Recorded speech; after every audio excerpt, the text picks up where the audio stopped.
Sportscast May 2020. If you haven't yet, please subscribe in all our channels, Periscope, YouTube, and iTunes. And if you are on iTunes, please leave a rating and a review. It will help us tremendously. And visit us on thesportscast.net, thesportscast.net. Today's sponsor is InstaBible app. Create verses and pictures, and you could get the app on the App Store. We got we got Mr. Justin Riley on the line. Welcome to the Sportscast. Hey, glad to be here, especially talking about some football. Today we have a special guest, but I would like to have Justin introduce our guest for today. Man, I am glad to do it. I'm very excited about this opportunity today, folks. I have a man on the line. If you're an Alabama fan, you know his name. If you're a Dallas Cowboys fan, you definitely know his name. This guy's a legend, a guy that I definitely idolized growing up and wanted to be like in the sports world. And he's definitely the reason why I became an Alabama fan. And to me, he was the real prime time. Ladies and gentlemen, it is George Teague. Yes, sir. Yes, sir. What's up? Thank you for that, man. I appreciate it very much. Hey, man, gotta give you your props, brother. Glad to have you with us today. Yeah, you started off making me sound old, though, man, talking about when you were growing up. You know, I was your idol and all that. It wasn't that long ago, though, brother. We're not too far apart in age. You still complaining what you talking about? I know. That's some skills, but you know. Yeah. So, George, obviously, can you tell us how you've been doing for this past month during the whole pandemic? Yeah, man. You know, for the first part of it, of course, there was always a scare when it was going on, but it was actually kind of cool to be able to get the extra time off. It kind of hit like right after our spring break. So I'm an athletic director and a football coach in Texas, and right after our spring break is when we got the call and said we weren't going back. So I was like, all right, cool. You know, we're going to get a little bit of extended time. But 2 months later, I am now. I got a beard. I got an afro. I'm looking bad, man. I'm ready to get back to work now, man. I'm ready to get back to work. Yeah, we all have the afros and definitely know that we all need a good haircut soon. So, George, can you tell like the audience, what are you up to these days? Yeah, so I'm fortunate enough that after I retired from the Dallas Cowboys, I jumped right into high school football. Did have the opportunity to go coach in college and the pros, decided on high school. So I'm currently the athletic director and head football coach at a high school called John Paul High School in Plano, Texas, which is just in the suburbs of Dallas. So it's pretty much Dallas, Texas. And I've been at this school now for 3 years. I've completed 3 seasons, and I've been in high school football 17 years now. It's crazy. Well, being a coach now, man, of course, back in your day, you played for some pretty legendary coaches from Gene Stallings to Mike Holmgren and even Bill Oliver. What are some of the things you took from each of those guys and then incorporated it into your coaching style now? Yeah, and I actually do have a piece of all of them, because Gene Stallings, so, when Bill Curry came in first, he was real disciplinarian, hard-nosed, could motivate you. That's really why I went, but he was very much, I'm going to say militant is the word that I can use. And Gene Stallings, after he came in, was very, very similar to those traits. But he allowed us to be a little bit more, I want to say grown up, where he kind of loosened up on some of the rules and restrictions and said, hey, you guys are growing men. You should be able to make some good decisions on yourself. So I really take that from Coach Stallings as well with my players that, hey, although we have to be strict and disciplined and put that on our kids, kind of like Bill Curry, we need to give the guys a little bit of freedom just so they know how to make really good decisions. And then, going to the Packers and playing for Mike Holmgren, he was very similar in the same way as both of them kind of mixed. But he probably was more so of didn't have to have his hand on everything. Kind of didn't micromanage. Maybe that's the best way I can put it. And so I've taken that too. You got to have good staff around you to no be doubt. efficient, and let them do their job. And if they can't, then you get rid of them. But he had an all-star staff when I was at Green Bay. That's for sure. George, which coach really influenced you the most? Out of those three, or just in general? In general, you go from high school all the way to pro. Well, because there's probably two. I'm going to say who my two mentors are. They're probably they're pro coaches, or have been anyway. So anyway, one of them is Mike Zimmer. He's the head coach at the Vikings now. Yeah. The Cowboys played for him. Learned a tremendous amount from him about scheme, film watching, breaking down stuff, really understanding tendencies of that. And so I lean on him a lot for a lot of information. Even today, I still keep in contact with him and talk a lot of football. And another one is actually a guy by the name of Clancy Pendergast. I don't know if you guys heard that name, but he used to be the defensive coordinator for the Arizona Cardinals, coached the Cowboys. Recently was the defensive coordinator at USC. He is someone I probably speak to weekly, especially when I run into stumps as a head coach, to do that. So although I've learned a lot from a lot of coaches, I mean, Jimmy Johnson and, other guys, but these guys are those two guys are gentlemen that I really talk to a lot, still to this day. Well, I'm going to back it up a little bit. Can you kind of tell the people the story about how you got into football? You were actually playing soccer at one time. Was that right? And your mama told you what to do? Yeah, no, that's true. I heard a little bit about it. I just wanted to hear the whole story.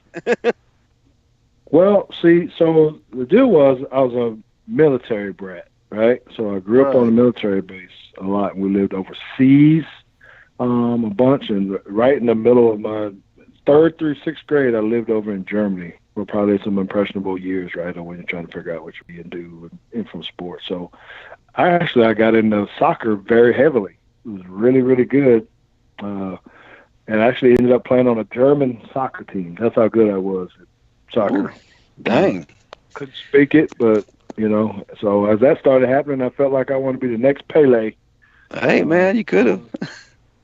Yeah, wanted to do that. So then when I came back to the States, and I was a little dude, then I came back to the States, and these guys were big, man. Got into Montgomery, Alabama, and the running back, what I thought I wanted to be. I was a mere 155 pounds. The running backs were 185, 90 pounds. And I was just like, I don't know if I'm going to be able to do this, and so it was the first time that I had to make a decision on whether or not I was going to sport I was going to play. So I actually chose to go play soccer. I said, man, I don't think I can do what those guys do because they're bigger, and they're just different. And so I had made the decision and actually got back, in the house and started talking to my mom about it. And she, thankfully, talked me through this scenario, literally talked me through it. And we're talking about your mom, though. She just kind of started talking to me about my strengths and my weaknesses, and pretty much said, well, everything that you just talked about sounds like you need to go play football, and you need to figure out which position you need to play because soccer ain't it. You need to go wow. figure out what you want to do. If you don't want to be a running back, if that's your problem, they're too big. How do you use your speed? What position do you got to be? What do you got to do? And I said, well, I don't know. I could, I like to hit people. I can be on the other side. And so anyway, kind of how I went down, and I went out and decided I was going to play football and worked my way up and became a free safety for the Jeff Davis Volunteers in Montgomery, Alabama, and rest is history, man. Ended up getting a scholarship and, on into the league. And, otherwise I probably could have been, I don't know, probably out here dribbling a soccer ball around still. I got you. I'm sure that you talking about putting on that weight. I'm sure once you start getting some of that Montgomery food and Montgomery cooking, that weight started coming on pretty quick, didn't it? Something about them collard greens, yes, candy sir. yams. Yes, sir. I'm from the country too, brother. I know how you're supposed to eat. So, Which is interesting you say that, George, because I watch a lot of soccer, and in the past 10 years, U.S. soccer has been getting a lot of players from Germany that are, that were born to American parents, or their dad was German, and like their mom was American, or vice versa. So it's quite interesting to see that because you almost had that opportunity. You mentioned that in high school you were a All-State. You changed position from cornerback to safety. What happened there? Oh yeah. So because of my size, I think it was probably more advantageous for me to be a cornerback. Again, I was fast, rangy, quick feet, that kind of stuff. So it was kind of a natural fit. Again, when I was in high school, I started at 155 pounds. I was tiny, and as I started to grow and hit the weights and got a little taller and all that kind of stuff, because of my physical ability, the coaches really wanted me to go and try to play safety because we needed one, and they figured, well, he can get sideline to sideline, he can tackle well. We got really good corners, so give it a whirl. And they still allowed me to play a nickel back, if you think about the national championship game, that's when I got the interception playing man-to-man down, on the slot guy. So I still had those skills, but I was a whole lot more physical than some of those. You know how corners play, like Deion Sanders and some of those other guys that want to hit people. That wasn't me. I like hitting people. So. I don't think Deion ever hit anybody, did he? Yeah, well, I ain't gonna say. He might be listening well, to something. that's right. So, I'm sorry, Prime. I got you. what about your boy Mark McMillan? He liked to hit folks, right? Yeah, Mark McMillan was a ball hawk, man. Yeah, he was. He'll come up and tackle you and strike you, but he had a little man complex. All little men want to get scrappy and fight and all that kind of stuff. Oh, absolutely. So, he's one of the quickest dudes I've ever seen, though, and be around, just emulating his feet. I mean, I learned a lot from him just because of the way his feet were, and I was like, oh my gosh, if I could do that, it was just unbelievable how fast he planted, Oh, no doubt. And went up. It was really good, really good. But yeah, that transition from corner to safety, obviously it panned out pretty well for you. Matter of fact, your final 2 seasons with Alabama, you led the conference in interceptions back-to-back years. So I'd say that's pretty good. But I want to ask about that team. At what point, did y'all realize, hey, we got a contender here? I mean, don't get me wrong, y'all guys had some dudes. Y'all had some serious, iconic players in Alabama history. But when was that moment you realized, I guess, yourself and as a team, that y'all had something pretty special going? Actually, it was the year before for us younger ones, believe it or not. Maybe we weren't all the way sold on the national championship. But I'll tell you what, when we got our butts handed to us against Florida, down in Florida. I remember that. My junior year, it was embarrassing. It was not, we never, ever pictured that ever happening to us. And I know it weighed on me personally as a player. And I think it hit on a lot of us that were playing. And that was really the moment where we decided, okay, this ain't happening again.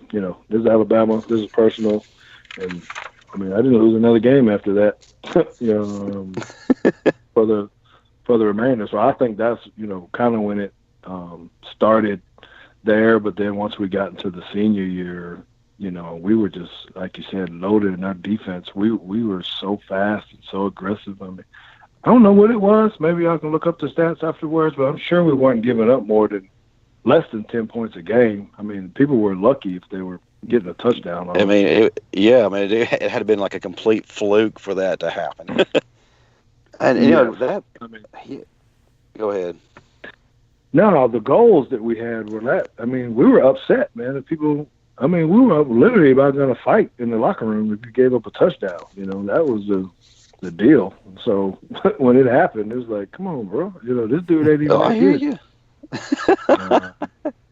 So Yeah, speaking of that, man, as good as that defense was, I mean, y'all had an NFL ready defense. I mean, let's just go ahead and call it what it is. But why weren't people giving y'all the prop? I remember this. People weren't giving y'all the props you deserved going into that national championship game. Even beforehand, this guy you might know, Lamar Thomas, was saying that this third ring is going to be the icing on the cake, and well, of course, you took the icing from him. What was the mindset going in after hearing all that chatter leading up to that game? well, let me answer your question why people didn't give us this, and it's going to sound so corny, but people will think about it. It's kind of that old saying that everybody likes the rough guy sometimes, or the loud, flamboyant person or whatnot. And that's not who we were. So, they thought we were soft, and because we played with so much class. I mean, that's what we always talked about, win with class. So we didn't have to talk a lot of trash, and we didn't have to fight, and we didn't have to do all this other stuff on the field. So I think people thought, hey, here's this nice kid getting ready to come in and fight this bully and, the Hurricanes. So they didn't expect us to walk out of there like that. But we beat them with kindness, if I can put it that way. We beat them with kindness. Because, there was a whole lot of trash talking. But they didn't know down inside of us that, dude, every single one of us was competitors. You couldn't tell Langham that, he couldn't cover someone, or you couldn't tell Eric Curry or John Copeland that, hey, this guy's going to block you. Man, you crazy. I mean, this went all the way around. Derek Oden, who was going to stop Derek Oden from coming through? He was going to knock your head off. Yes. He tried to run the football up the middle of our defense.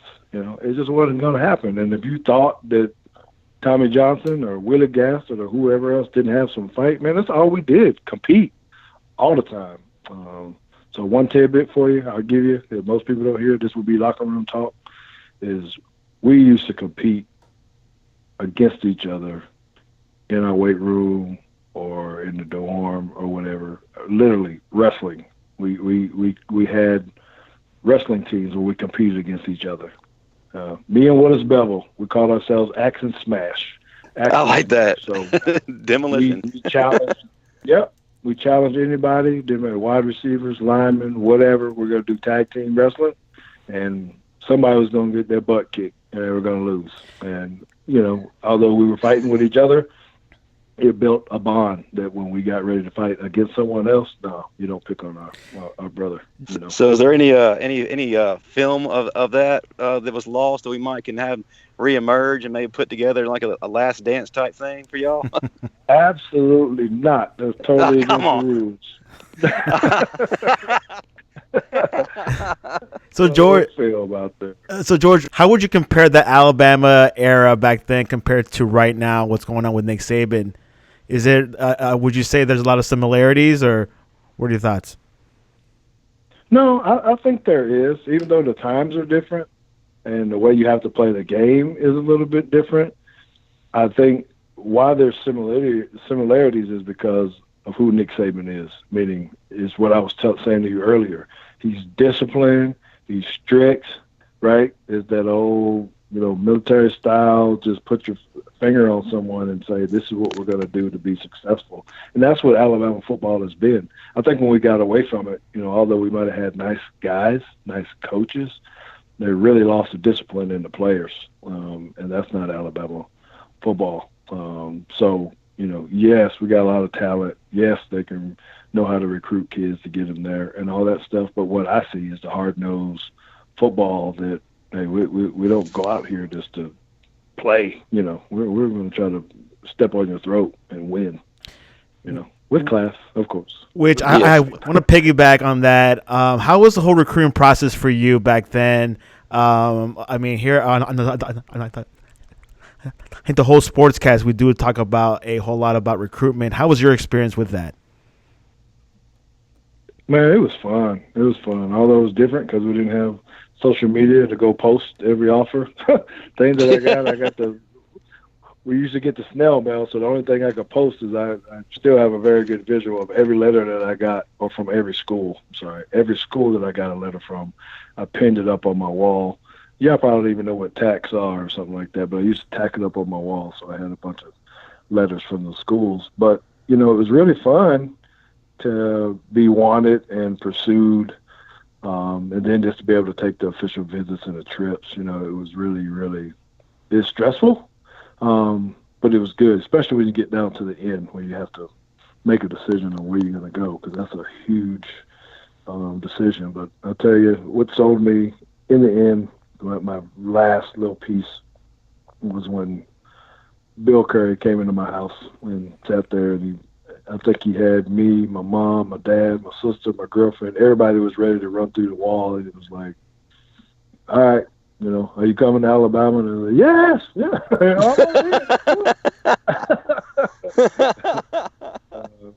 So Yeah, I wish that's you where it would have been was. so shy. Now, who was your close second? Can you say who was your close second? Yeah, Georgia Tech, believe it or not. Wow. Georgia Oh, Tech. wow. I was going to Georgia Tech. Because honestly, guys, I thought I was going to go to Auburn. Wow. What? Just because I thought it was, What? engineering school. At that time, they were, they had Lloyd Tillman, Reggie Slack, all them guys. They were causing a lot of ruckus. They were pretty good. I didn't like my trip when I went on a visit. Scratched them off the list. And that's how Georgia Tech ended up on it. Engineering school, Atlanta, hot Atlanta, Yes, all that sir. kind of stuff.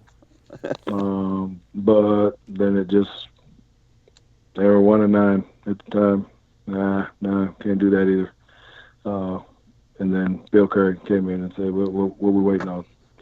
Let's do it." I like that. So, Mm-hmm. when you first got to the league, you seemingly, to me at least, exploded onto the scene. Matter of fact, one of the first memories of you I had was in that first playoff game where you picked that ball off and took it back 101 yards for a pick six, which I think is still a record today. Is that right? Yes, I think one guy might have broken or came close, but yeah, it's But still up there. There's one or two. how did you make the transition so easily? Is it just because Bama made y'all NFL ready, or what was, I guess, yeah, what made it so easy, at least from a fan standpoint? Well, I'm going to say so. Yes, Alabama had a lot to do with it, just because of the scheme we were playing, and it changed from the first year that Alabama to the years that Coach Oliver came in. Okay, so I give him a lot of credit, and Coach Stallings, of course. Um, but the reason why it was so simple, I think, and I was fortunate, right? So Yeah. the defense I played at Jeff Davis was very similar to the defense that I played at Alabama, which is very similar to what I played at Green Bay. So the schemes were almost identical. I just had to relearn terminology every time. So it was easier for me to be able to say, oh, they call that, we called it rock and roll, and they called it whatever, Black Hawk or something. So all I had to do Mm-hmm. was memorize what it was from the old days, and then I could just go play football because I already knew it. Where some guys were having to learn a whole different scheme. So yes, that's a Bama deal of being able to say, hey, we're playing high level. But I was very fortunate in high school that we were learning high level stuff, which made it real easy once I got to the pros and jumping into the same system. I never had to change from a 4-man front to a 3-man front, or some crazy 5 DB or 6 DB set, consistently. You know what I mean? So Yeah, definitely. um, yeah, so it was easy in that standpoint. So when do you feel like you really hit your stride, I guess, in the league, where you just basically, feel like you had arrived? After I got to the Cowboys, the second time, probably the second time. So that would probably be my fifth year. I mean, although I was playing well in Green Bay, I ended up getting traded. Went to the Falcons, got cut. Then, came to the Cowboys, played well, playing with a bad attitude at that point because I'd been traded and cut. Then I went to Miami, basically ended up, agreeing to walk away. Then came back to the Cowboys, and that's about when I said, okay, we gotta stop doing this and became ultra focused on the football piece. Really changed my body and everything, and just those last 4 years I thought were phenomenal. Playing for the Dallas Cowboys. Now, playing for the Cowboys, and us watching like the Last Dance with Michael Jordan, did the Cowboys have that championship, feel to it when you were there? Like, hey, no one could beat us, like the Bulls did. Oh, absolutely. It was,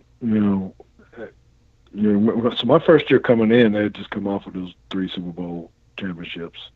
And everybody was eager to get back. So that was always just a talk in the weight room. Or in the locker room and everything else. How do you win? How do you win? Jerry Jones, that's, we're the best in the world. We're not talking about in the state or something of that nature. We got to be the best. So it was just a mindset. We got to do it. Now, we haven't been there, the Cowboys are all the time since then, but that's the way the locker room is presented. That's what the organization is about. That's what Jerry Jones is about, to say, hey, we got to have these standards and just get to the Super Bowl every year. So there it is. We got to wrap it up soon. So, Justin, 2 more questions, and I have 1 question for him. So. Okay. Well, of course, I have to ask about it. I know you've answered this question many, many times, but it seems to me like historic moments or you go hand in hand. Of course, with Alabama, it was a strip. Of course, with Dallas, it was defending the star. Matter of fact, you've got 2 paintings of you, maybe even a third that's out there. Can you tell us a little bit about that defending the star moment? And is this something like now you and T.O. can joke about? Well, first of all, I haven't talked to Terrell Owens since that incident, so no, it's not anything that we can joke about. Oh, wow. Yeah, exclusive on the Sportscast. We don't communicate. Yeah, we don't communicate at all. Now, I've tried to communicate with him beforehand, early on, because it's just, it's a game, man. We're playing, we're heated up and all that kind of stuff, but we're professionals, and I just wanted to, really reach out and say, hey, man, it's no difference than me and Lamar. There's all the hatred at first, just kind of deal with. Like me and Lamar now are cool. You watch it on Twitter or whatever, you see it, right? But not with Terrell Owens we had there. I don't think we're ever going to get there. So, and that's because of the way it was in the game. I think we were getting our butts kicked. He was handing it to us. He was having a tremendous day. There was a lot of trash talk, fellas. I mean, a lot of trash talk between he and I, him and the team and everyone else. And, when he went out to the star the first time, everybody's kind of like, really? What is this all about? This dude. So, Emmett answers back, does his little deal. And I knew that T.O. was going to score again. I mean, they were really beating us. They were down on the goal line. It's like, oh, they're going to throw in the ball. It's going to be a touchdown. And I was really just thinking, what is he going to do? What is he going to do? So I'm watching it from afar, and then I see him just start to go take off, and it was like, all right, enough is enough. And I just immediately took off and got him. Now I forgot there was 90,000 people in the stands and all that kind of stuff. I apologize. I went crazy there for a minute, but there's certain things you can't do, man. I'm with you, man. This is interesting stuff. Exclusive. Which player that you played against, or maybe in like the same team, that was the greatest player you ever saw play, either with or against?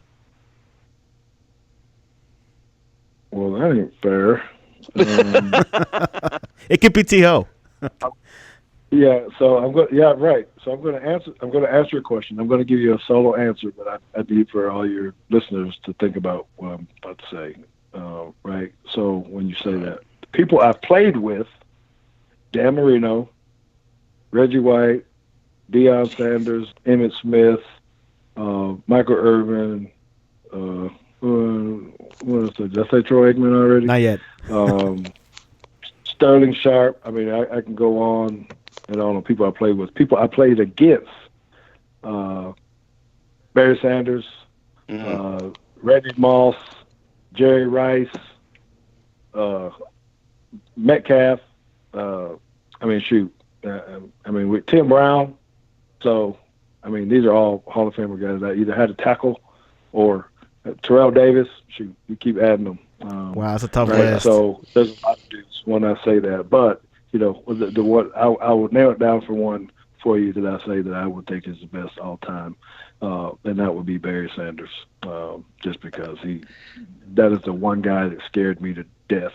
That to try to have to tackle that dude is ridiculous. You had to get lucky to tackle him one-on-one, or you had to have a whole lot of guys around him. So he gave me nightmares.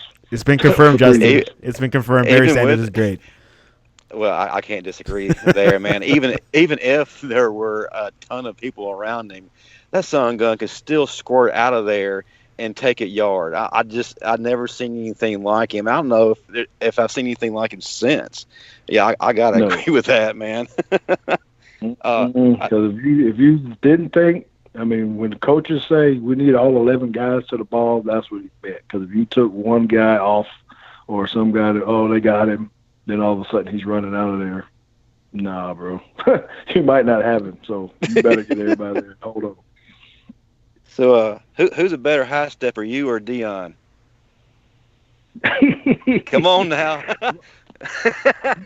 Mine always looked better. Yeah, yes. He did it. He did it probably more often. I think mine was a little bit more sweet. It was. Did you see my pose, man? I had it in the left hand, out wide, looking at the camera. It was a piece of work, man. Yes, sir. You can't duplicate that. Yeah, you can't duplicate that. So I'm going with mine, bro. Hey, no argument here. Good job. Well, this is a part of the show where we ask random question. I see that Justin could ask this as a random question. So about the cook-off, go ahead if you want. I know I'm putting you on the spot, man, but because I've seen both you and your former teammate Mark McMillan going back and forth with these amazing dishes and grilling and whatnot on Twitter, I got to ask, if we have a final cook-off showdown, who's going to come out victorious? Ooh. Because y'all can throw down, man. What's on the menu? Y'all really can. So let me tell you where I win. I'm going to win on the grill.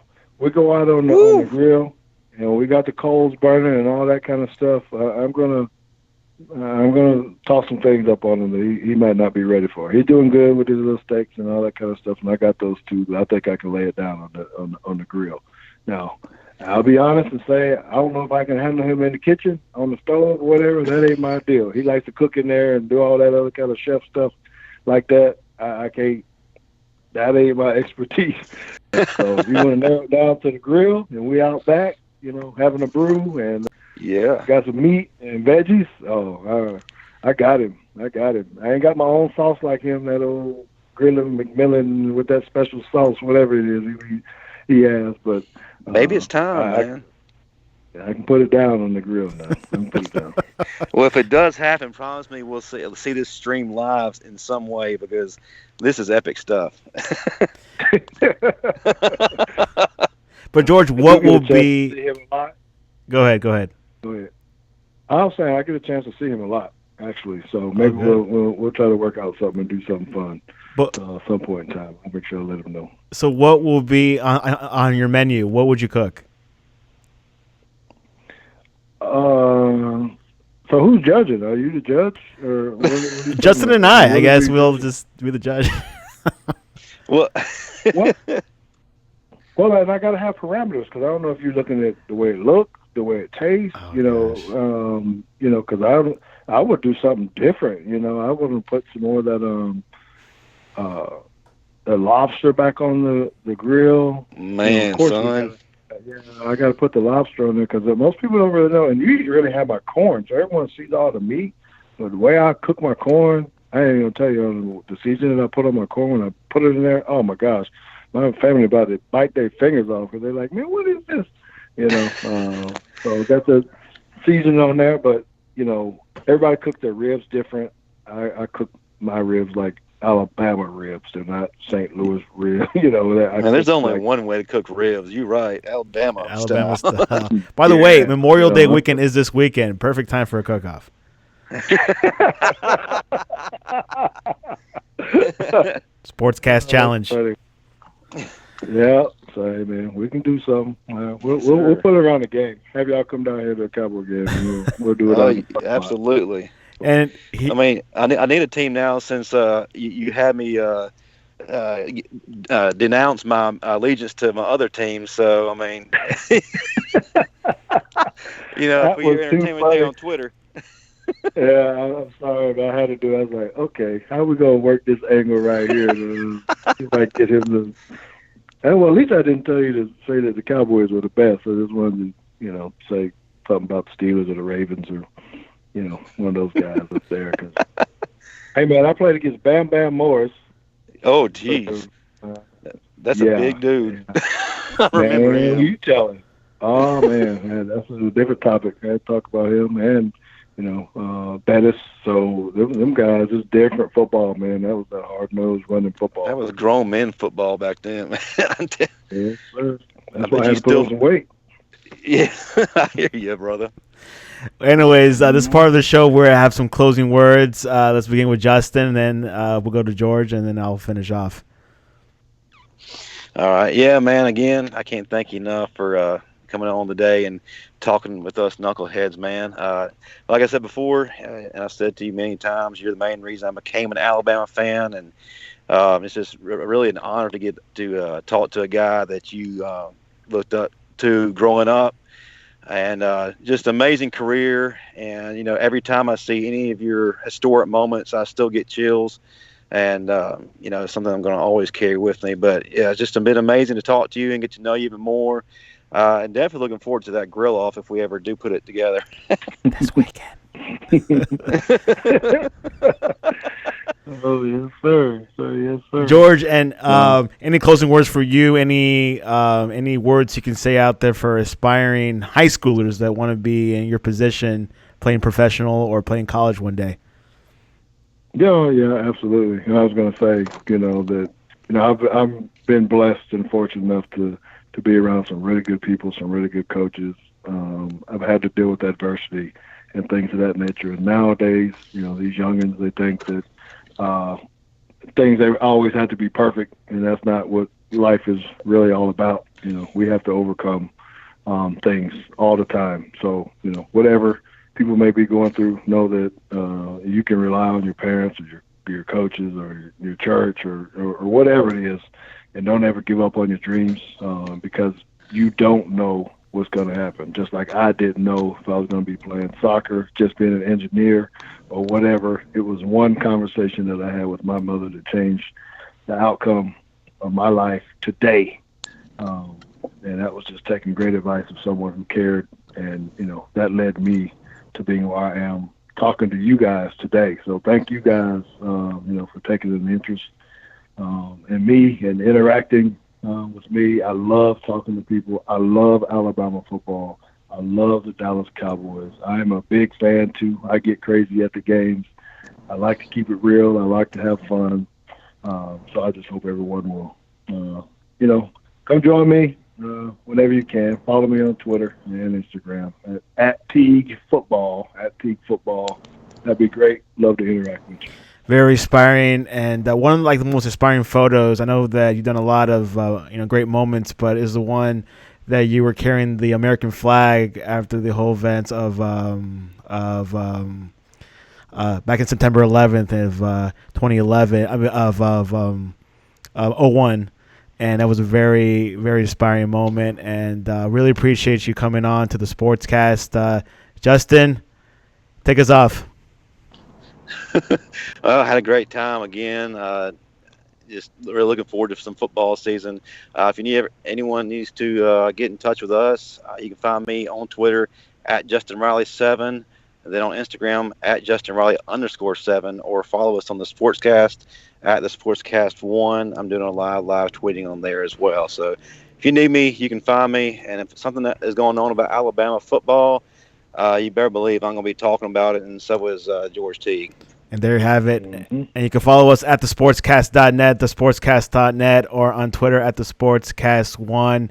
And, of course, we follow anything with college football, professional football, some NBA, some soccer. And, of course, George is one of our followers. We follow George. And, George, we really appreciate you having you on, and hopefully you'll come back again.